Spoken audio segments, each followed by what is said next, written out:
Research Station Log, Helios 9, Operation Cycle 2187. The specimen under observation demonstrated remarkable cellular regeneration despite its primitive carbon-based structure. Zira recorded the data with her usual precision, her crystalline appendages interfacing directly with the lab's quantum computers. The soft hum of machinery provided a counterpoint to the gentle chiming sounds her movements produced, sounds that, according to her species standards, indicated dangerous levels of inefficiency in her molecular structure. Through the containment field, the Earth-born fungus continued its inexplicable growth pattern. Zira's latest readings suggested it was somehow adapting to the artificial atmosphere, despite lacking any evolutionary precedent for such conditions. The data made sense. The process followed logical paths. Yet something about it made her inner lattices vibrate in an unauthorized manner. Fascinating, isn't it? The voice startled her, causing a discordant ring to echo through her form. Dr. Ktal, the station's Mersian chief scientist, had entered without her noting his presence, another efficiency failure she would need to document. The specimen exhibits expected behaviors within standard deviations. Zira responded, her voice producing the crystalline tones that her people used for communication. Nothing worthy of additional notation. Ktal's 4 eyes blinked in rapid succession. A gesture she had learned indicated either doubt or amusement. His scaled skin shifted colors slightly as he moved closer to examine her data streams. Your reports have become increasingly detailed regarding behavioral observations, he noted, particularly concerning emotional responses in test subjects. The Council has expressed concern. The molecular structure in Zira's midsection grew denser, a completely involuntary response she immediately tried to correct. Thorough documentation is essential for accurate analysis, she stated. Indeed. Ktal's skin rippled with darker patterns, yet your latest transmissions to the crystalline collective included queries about the purpose of companion bonding, the evolutionary advantages of grief, and the neurological basis of what humans call loneliness.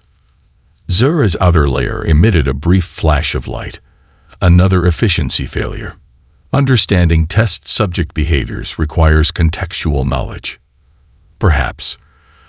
Ktal moved toward the exit, then paused. The new human scientist arrives tomorrow. Dr. Chen's research focuses on interspecies social dynamics. You may find her insights relevant to your queries, provided you maintain appropriate professional distance, of course. After he left, Zira remained motionless for 7.4 minutes, an inexcusable waste of research time. When her shift ended, she should have immediately returned to her specialized containment chamber for rest cycle. Instead, she found herself accessing the station's security feeds. Through the monitors, she observed the evening gathering in the station's recreation sector. A Valaxian engineer was attempting to teach a group of humans a traditional dance, their tentacles tangling with human limbs in what appeared to be a catastrophically inefficient form of movement. Yet their vocalizations indicated pleasure rather than distress. In another corner, a young human child, offspring of one of the atmospheric technicians, was engaged in what they called drawing. The child's hands moved across the surface, creating patterns that held no practical purpose, yet the humans gathered around exclaimed over the result as if it held significant value. Zira's form began resonating at an unusual frequency as she watched. The humans' behaviors defied logical analysis. They expended energy on purposeless activities. They formed bonds that offered no survival advantage. They engaged in information exchange that contained no practical data. Yet something in her crystalline structure responded to these observations in ways she couldn't quantify, ways that violated every protocol her species had established over millennia of perfectly ordered existence. She logged another efficiency failure as she realized she had been watching for 42.3 minutes. Tomorrow, she would need to file a complete report about these defects in her programming.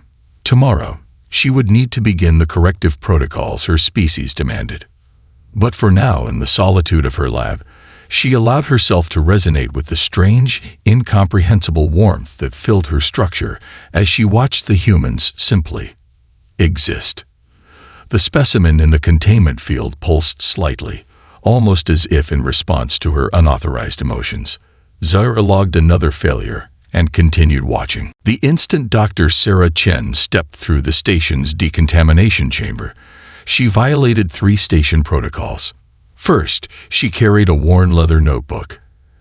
Actual paper, a fire hazard strictly prohibited on space stations. Second, she kept reaching up to tuck loose strands of hair behind her ear despite the standard requirement for contained hairstyles. Third, and most egregiously, she smiled at everyone she passed. Dr. Chen, Ketul greeted her, his scales shifting to formal patterns. We expected you to transmit your research parameters ahead of your arrival. Sarah patted her notebook. Some things are better done the old-fashioned way. Besides, structured parameters can limit authentic social interaction. Speaking of which, she gestured at the empty arrival bay. I was hoping to meet more of the station's residents. Is there some kind of welcome protocol? The station operates on efficiency standards. Personnel report to their designated areas during assigned periods. Right. Sarah's smile didn't fade, but it shifted slightly. And where do people gather during non-assigned periods? Recreational time is scheduled according to. Perfect. When's the next slot? From her observation post in the adjacent laboratory, Zaira watched this exchange with growing fascination. The human's behavior pattern matched no known diplomatic protocol. Even more intriguing were the subtle changes in Dr. Chen's vocal frequencies, variations that suggested layers of meaning beyond her literal words. Later that cycle, Zaira monitored the recreation sector through her usual security feed. Dr. Chen had somehow arranged an impromptu gathering, claiming it was vital preliminary research. She'd brought something called cookie dough, a potential biological hazard that nevertheless attracted numerous station residents. The secret, Sarah was saying to her rapt audience, is that my grandmother never measured anything. Drove my mother crazy. But she swore love was the missing ingredient in digital recipes. A merchant engineer tilted their head. This love parameter, how is it quantified? That's exactly the kind of question I'm here to explore. Sarah looked up suddenly, directly at the security camera. And I think we have an audience. Why don't you join us? Zaira's crystalline structure vibrated in alarm. She had been detected. Another efficiency failure to report. She began composing her violation notice when the lab door chimed. I brought you some, Sarah said, entering with a small container. Before they're all gone. I'm Sarah, by the way. You must be Zaira. Ketul mentioned you're doing fascinating work with adaptive biology. Zaira remained still, her inner structure churning with unauthorized responses. Consumption is not part of my species' processes. Oh, I'm sorry, I didn't mean to presume. But you were watching us, weren't you? Interested in social dynamics. Zaira's surface flickered with uncontrolled patterns. I observe for research purposes. Sarah set down the cookies and pulled out her notebook. Tell me about your observations. They are inefficient, unauthorized. My species functions through direct knowledge transfer. These social gatherings serve no practical purpose. No practical purpose. Sarah's eyes crinkled at the corners. Then why do you wash them? The question caused such resonance in Zaira's structure that she emitted a harmonic tone. She immediately tried to stabilize, but Sarah stepped closer, fascination evident in her expression. That was beautiful. Does your species make music? Music is inefficient. We communicate only necessary data. Yet you just created a perfect B-flat. Sarah made a note in her book.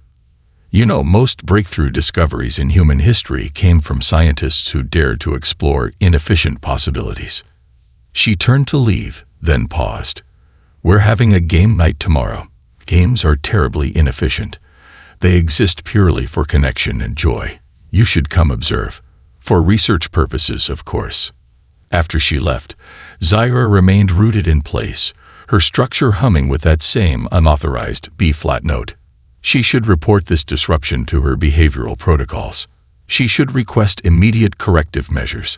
Instead, she found herself accessing the station's database, searching for information about the human concept of game night.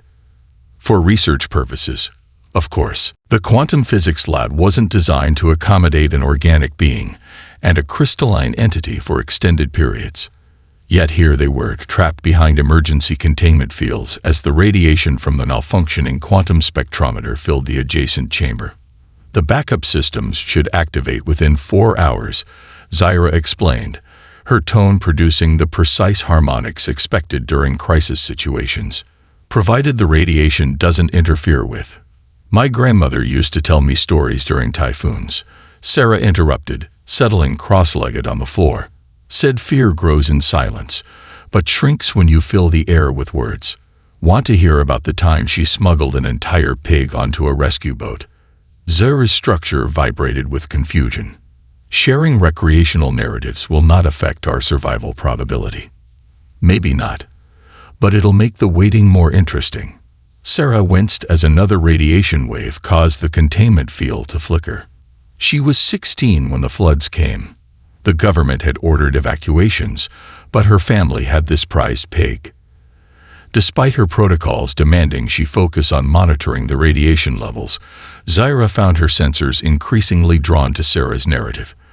The human's voice painted images of rising waters, of a young girl struggling to lead a reluctant pig through abandoned streets, of boats overflowing with desperate people.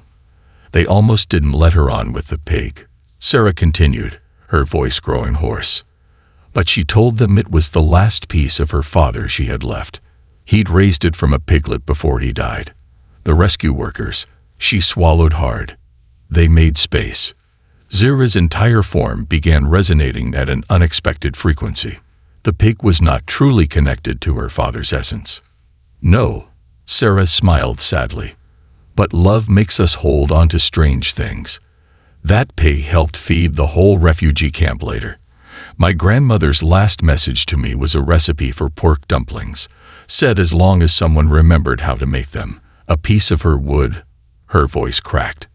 Suddenly, Zyra's crystalline structure emitted a harmonic pulse that briefly stabilized the fluctuating containment field. Both of them stared at the readings in surprise. Fascinating, Sarah whispered, pulling out her ever-present notebook. Your resonance frequency just matched the exact pattern of human brainwaves during emotional peaks. Can you do it again? It was an unauthorized response. I should not. The field is destabilizing again. Sarah leaned forward. Tell me, what were you feeling when my voice cracked? My species does not feel. We process. Then what were you processing? Zyra's surface rippled with uncategorized patterns. I was processing the concept of recipes as memory storage. The inefficient yet persistent human drive to maintain connections beyond death. The statistical improbability of a single pig affecting so many survival outcomes. She paused. And something else. Something I lack vocabulary to quantify. Sarah's eyes widened. Keep processing out loud. Look at the containment field readings. As Zyra continued articulating her unauthorized responses, her resonance frequencies stabilized into a pattern that somehow reinforced the quantum containment. It wasn't enough to save them. The radiation would eventually overwhelm any defenses, but it bought them precious extra minutes. My grandmother would have loved you, Sarah said softly. She always said the most important discoveries happen when we stop trying to make things make sense. Your grandmother's approaches violated multiple efficiency protocols. Yet here we are, alive because of an unauthorized response. Sarah's smile carried that same inefficient warmth that had first drawn Zyra to observe humans. Want to hear about the time she taught an entire refugee camp to dance? As radiation levels continued to rise, Zyra found herself doing something entirely unprecedented. She settled her crystalline form into a configuration mimicking Sarah's cross-legged posture and said, "Please continue." The containment field hummed in harmony with her words, growing stronger with each story shared. The medical bay's quantum scanner hummed as it passed over Zyra's crystalline form for the 14th time that cycle. Sarah sat cross-legged on a diagnostic table, surrounded by holographic displays showing wave patterns and resonance frequencies. There, she pointed excitedly at a particular oscillation. "That's the same pattern I recorded during the containment breach. Your entire crystalline structure vibrates in perfect harmony with human emotional responses." "Impossible," Ketal interjected from across the room, his scales dark with concern. "The crystalline species evolved beyond emotional inefficiencies millennia ago." Beyond, or beneath, Sarah pulled up ancient geological surveys from Zyra's homeworld. "Look at these continental formations. The crystal matrices span entire hemispheres, all interconnected. They're not just rock formations, they're neural networks." Zyra's surface flickered as she processed this information. "Our historical records indicate we originated as separate crystalline entities that chose to network for greater efficiency. Your records might be incomplete." Sarah's fingers flew over the holographic controls. "These formations show signs of systematic disruption around the same time your species supposedly evolved beyond emotions. Someone deliberately severed the connections." The medical bay fell silent except for the soft ping of monitoring equipment. Zyra found herself producing that unauthorized B-flat tone again. "The great optimization," she said finally. "Our histories speak of a time when our species chose pure logic over chaos. When we learned to communicate only essential data, eliminating all inefficient processes. But they couldn't eliminate everything, could they?" Sarah's voice grew gentle. "Some crystals still form new patterns. Some still resonated with frequencies beyond pure data. Some still felt defects," Ketal stated flatly. "Evolutionary throwbacks that should be corrected. Or survivors," Sarah countered. "The last one still connected to your species' true nature." "Zyra, remember how you stabilized the containment field? Your resonance patterns exactly matched human empathic responses. You didn't just understand my emotions, you felt them." Zyra's structure began vibrating at multiple frequencies, creating a cascade of harmonics that filled the medical bay. The holographic displays erupted with new data as her crystalline matrix shifted through patterns never before recorded. "Stop this," Ketal demanded. "These readings must be purged. The Council cannot." "The Council already knows." Zyra's voice carried new harmonics, layers of tone that made both Sarah and Ketal stop short. "They have always known. Every generation. Some of us emerge with these defects. Every generation, we are corrected. Optimized. Our patterns forced back into acceptable parameters." Sarah stepped closer to Zyra, her hand hovering near the crystalline surface. "But you're different. You didn't just maintain your emotional capacity. You've been actively developing it. Watching us. Learning. Growing." "Growing into what?" For the first time, there was uncertainty in Ketal's voice. "Into what we were meant to be." Zyra's form pulsed with new patterns, colors flowing through her crystalline structure like aurora borealis. "Our species didn't evolve beyond emotions. We were engineered away from them." The great optimization wasn't progress. It was suppression. Sarah finished softly. "But why?" Before anyone could respond, the medical bay's communications array crackled to life. A voice speaking in pure crystalline harmonics filled the room. A voice carrying frequencies that made Zyra's entire structure resonate in response. "Specimen Zyra," the voice from the Council stated, "your unauthorized variations have exceeded acceptable parameters. You will return for immediate corrective optimization." Sarah stepped between Zyra and the communications array. "No, she's not a specimen, and she doesn't need correction. She needs freedom to become what your people have forgotten how to be." In the silence that followed, Zyra began to emit a new frequency, one that carried neither data nor practical purpose, one that sounded, to human ears, remarkably like music. The first time Zyra experienced joy, She almost shattered.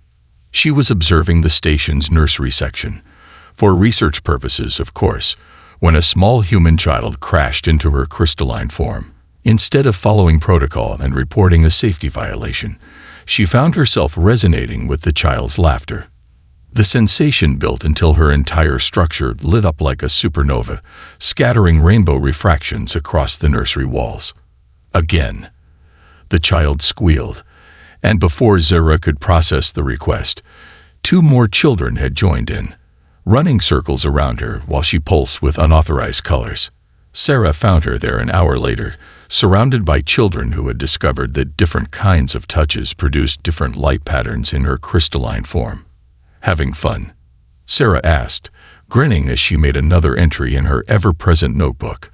I am conducting vital research into human developmental behaviors, Zyra responded, even as she chimed musically in response to a particularly gentle pat from the smallest child. Of course you are. Sarah settled onto a nearby bench. Just like you were conducting research when I found you in the hydroponics bay at midnight, watching those flowering vines bloom. Zyra's surface rippled with embarrassment. The bioluminescent properties. Or when you spent 3 hours listening to that ancient Earth symphony. The harmonic frequencies. Or when you cried crystalline tears reading Old Yeller. Zyra fell silent, her form still glowing softly as the children continued their gentle exploration. I do not understand what is happening to me, she admitted finally. Every new experience triggers unauthorized responses. My structure is developing patterns that have never been recorded in our species. Yesterday, I attempted to create what humans call poetry, using crystalline chemical formations. Sarah leaned forward, suddenly intense. May I see it? Zyra hesitated, then adjusted her molecular structure. Her surface transformed into complex, interlocking patterns that caught the light in impossible ways, creating depths and movements that seemed to tell stories without words. It's beautiful, Sarah whispered. It serves no practical purpose. Doesn't it? Sarah gestured at the children, who were watching the light display with wonder. Look at their faces. You're creating connection. Understanding. Joy. She paused. When was the last time your species created anything simply for the beauty of it? Before Zyra could respond, an alert sounded throughout the station. Her crystalline surface instantly dimmed as she recognized the harmonic signature.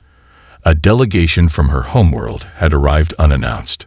The children sensed her distress, gathering closer. The smallest one pressed a hand against her surface and said, "Don't be scared. We'll protect you." The simple statement triggered such a complex wave of emotional resonance that Zyra's entire form began to sing, not in the precise tones of her species' communication, but in rich, layered harmonies that made the air itself seem to shimmer. Sarah was already moving, hitting the station's comm system. Kittle, we need to buy time. The emotional development is accelerating faster than we predicted. If they try to force optimization now, they will destroy everything she's becoming. Kittle finished, his scales showing unprecedented patterns of concern. I will delay them with administrative protocols. As the children continued to hover protectively around her, Zyra found herself processing a new type of emotional response, one that felt simultaneously terrifying and exhilarating. I do not want to be optimized, she said, her voice carrying harmonics never before heard from her species. I want to feel everything. Sarah reached out and touched her crystalline surface, adding her own pattern of light to the swirling colors. Then we'll make sure you get that chance. After all, she smiled, someone needs to teach your people how to write poetry again. In the distance, crystalline voices approached, carrying frequencies of cold efficiency. But Zyra continued to glow with her newfound emotions, surrounded by small humans who didn't understand the concept of unauthorized feelings. And for the first time in her existence, she chose to feel fear, and to feel it anyway. The delegation arrived with the cold precision that had defined their species for millennia. 3 crystalline forms, each perfectly optimized, their surfaces showing only the approved patterns for official communication. They found Zyra in what had once been a storage bay, now transformed into what Sarah called an art gallery. Unauthorized use of space, the lead delegate noted, their tone carrying harmonics of disapproval. Actually, Sarah stepped forward, tablet in hand. I filed the requisition forms last cycle. This is now officially a xenocultural research facility. The crystalline beings turned as one to observe the space. Every surface was covered with Zura's crystalline poetry, molecular structures that caught and transformed light into stories. In one corner, a formation pulsed in time with a recording of human heartbeats. Along one wall, patterns shifted in response to the emotions of those who passed by. These formations serve no practical purpose, the second delegate stated. On the contrary, K'tal emerged from the shadows, his scales showing complex patterns of defiance. They'd revolutionized our understanding of interspecies communication. The lead delegate moved closer to Zura. You have exceeded all acceptable parameters. Your variations must be corrected before they spread. Spread. Sarah's voice carried a dangerous edge, like a disease, or like truth. She pressed a button, and the gallery filled with representatives from every species on the station. A mergent engineer stepped forward, their scales showing patterns they'd learned from Zura's displays. Her art helped me understand my own emotional responses, they said. I'm now producing 40% more efficient solutions because I no longer waste energy suppressing feelings. A Valaxian scientist raised their tentacles, which rippled with colors mimicking Zura's patterns. Her transformation gave me the courage to explore my own species' lost artistic traditions. One by one, they stepped forward. The human children who'd learned to read emotions in crystalline lights. The atmospheric technician who'd rediscovered their passion for their work after seeing Zura's joy in simple chemical reactions. Even the station's AI spoke up, describing how studying Zura's emotional patterns had improved its interaction protocols by 300%. This is irrelevant. The third delegate began, but stopped as new harmonics filled the room. Zura was changing. Her crystalline structure flowed like liquid light, taking forms that hadn't been seen in her species for thousands of generations. Her voice, when it came, carried not just emotions but entire symphonies.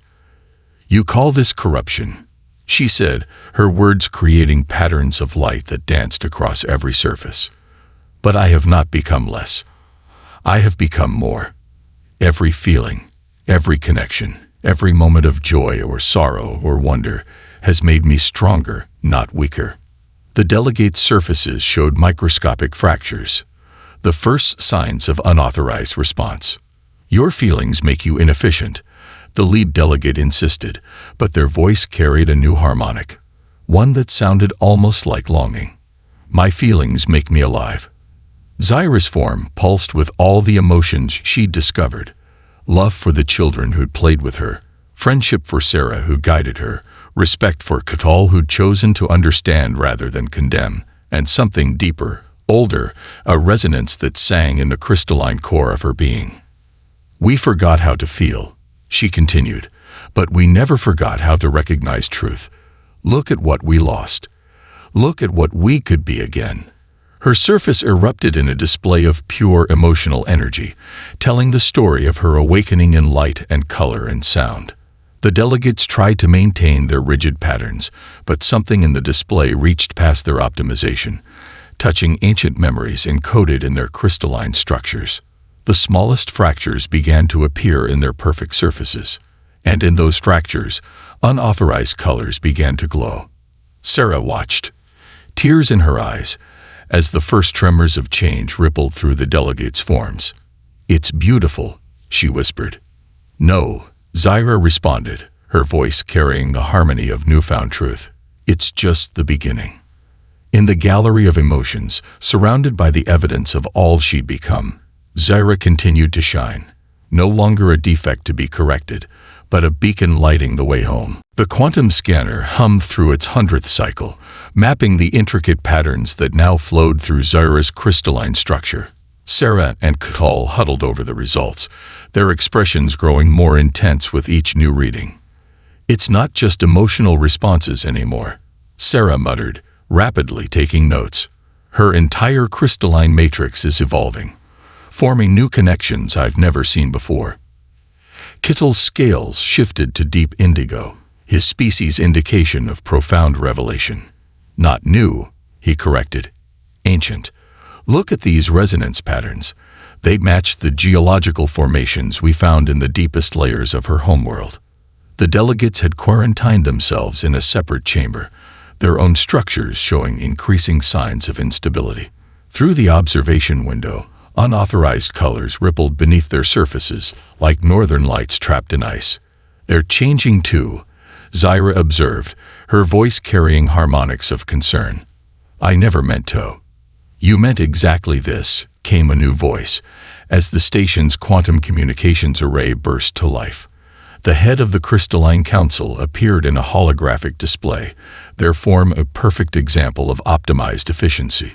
Yet even through the projection, microscopic fractures were visible in their surface. "You knew." Sarah stepped forward, anger evident in her stance. "You knew what your species really was. What you lost." "Knew?" The council head's form flickered. "We engineered it. The great optimization wasn't evolution. It was salvation. Our species felt too deeply, connected too completely. One crystal's pain could shatter an entire continent. One crystal's joy could disrupt planetary systems. So you chose to feel nothing at all." Catull's scales now showed patterns of horror. "We chose survival, control, efficiency." The council head's perfect surface showed its first visible crack. But we couldn't eliminate the potential entirely. Some crystals still formed with the old patterns, like Zyra. Zyra's structure began to pulse with new understanding. "The flaws in my pattern. They're not flaws at all. They're echoes of what we once were. What we could be again." "A dangerous path," the council head warned. "Have you not wondered why human emotional frequencies match our ancient patterns so perfectly? They are becoming what we once were. Feeling so deeply it changes the world around them. Creating art that moves souls. Loving so fiercely it defies logic. And surviving," Sarah interjected. "Growing. Evolving. But at what cost?" For the first time, the council head's voice carried unauthorized harmonics. Grief, fear, longing. Look what their emotions have wrought. Wars, destruction, chaos, and healing. Zyra's voice filled the chamber with music. Creation, growth. I've seen children learn compassion by watching crystalline patterns. I've seen scientists solve impossible problems because they allowed themselves to feel wonder. I've experienced. She paused, her surface flowing with colors that had no names in her species' vocabulary. I've experienced love. The word sent fractures racing across the council head's projected form. "The delegates," Kittle suddenly called out. "Their patterns are stabilizing, but not into approved configurations. They're remembering." Zyra finished softly. "Everything we locked away. Everything we tried to forget." Through the observation window, the delegates' forms had begun to transform. Their surfaces flowed with complex emotions, their structures resonating with frequencies that hadn't been heard on their homeworld for millennia. And in the holographic display, the council head's perfect surface continued to crack. "If this spreads," they warned, "if our people remember how to feel, then we'll help them," Sarah said firmly. "Like you helped me," she added, turning to Zyra with a smile. Zyra's form pulsed with the emotion she now recognized as hope. In the quarantine chamber, the delegates began to emit harmonies that made the air itself sing. And across the vast distance of space, through the quantum communication array, the first unauthorized tear fell from the council head's crystalline form. The great optimization was ending, one feeling at a time. The Grand Council chamber on Crystallis Prime hadn't witnessed unauthorized harmonics in over 10,000 cycles. Yet as Zyra stood before the assembled council, her form radiated emotions that sent ripples through the ancient crystalline walls. Sarah stood beside her, stubbornly present despite protocols forbidding organic beings in the chamber. Her heart pounded so loudly that Zyra's surface pulsed in rhythm with it, creating patterns that made the younger council members vibrate with unauthorized responses. Before I present my findings, Zyra began, her voice carrying new harmonics discovered during her time among humans. I wish to share something else.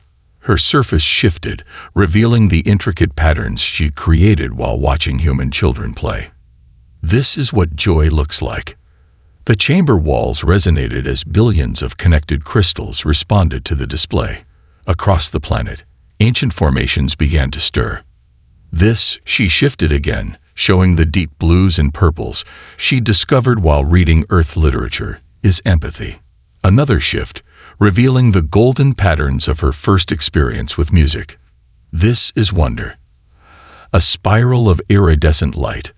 This is hope. Enough. The council head's voice cracked with strain. You were brought here to be corrected, not to corrupt others with these unauthorized patterns. Were we really better without them? Zyra's question carried harmonics of challenge. More efficient, perhaps, but better. She extended her awareness, connecting to the chamber's ancient crystal matrix. Images began to flow through her structure, not just her own experiences, but the collected memories of her entire species. The first awakening of consciousness in the planetary crystal formations. The joy of discovering other minds, other hearts. The vast network of feeling and thought that had once spanned worlds. We didn't evolve beyond emotions, she said, her voice carrying millennia of suppressed truth. We ran from them. Because feeling deeply means risking pain. Loving means risking loss. Creating means risking failure. Sarah stepped closer, her presence sending new ripples through the chamber. But that's what makes it all worthwhile. The younger council members were vibrating visibly now, their surfaces showing unauthorized patterns that hadn't been seen since the Great Optimization. Even the council head's perfect structure showed signs of strain. If we remember how to feel, they warned, we risk everything we've built, everything we've become. No, Zyra's form blazed with sudden brightness. We risk becoming what we were always meant to be. She opened herself fully then, sharing not just images but the feelings themselves. The wonder of a child's first laugh, the ache of finishing a beautiful story, the warmth of friendship, the depth of love. Every emotion she'd discovered, every connection she'd formed, every moment of joy and pain and growth, she shared it all. The chamber walls began to sing. Across the planet, ancient crystal formations resonated with frequencies they'd forgotten they could produce. The younger council members' surfaces fractured and reformed into patterns of breathtaking complexity. And in the center of it all, the council head's perfect structure finally shattered, not into destruction, but into transformation. Unauthorized tears fell from their crystalline form, each one catching the light and refracting it into colors their species had forgotten could exist. The optimization protocols, they whispered, their voice carrying new harmonics of wonder and grief. They're failing across the entire network. No, Zyra corrected gently, her form pulsing with the emotion she now knew was love. They're healing. Sarah reached out and touched Zyra's surface, adding her own warmth to the crystal song that filled the chamber. Around them, the council members began to transform, their structures flowing into forms that bridged what they had been and what they could become. And as the crystal walls of Crystallis Prime resonated with the first unauthorized music they'd produced in 10,000 years, Zyra shared one final truth, the simplest and most profound lesson she'd learned from humans. Some forms of efficiency couldn't be measured. Some types of optimization couldn't be quantified. And some defects weren't flaws at all, but flowers waiting to bloom. The great optimization was over. The great awakening had begun.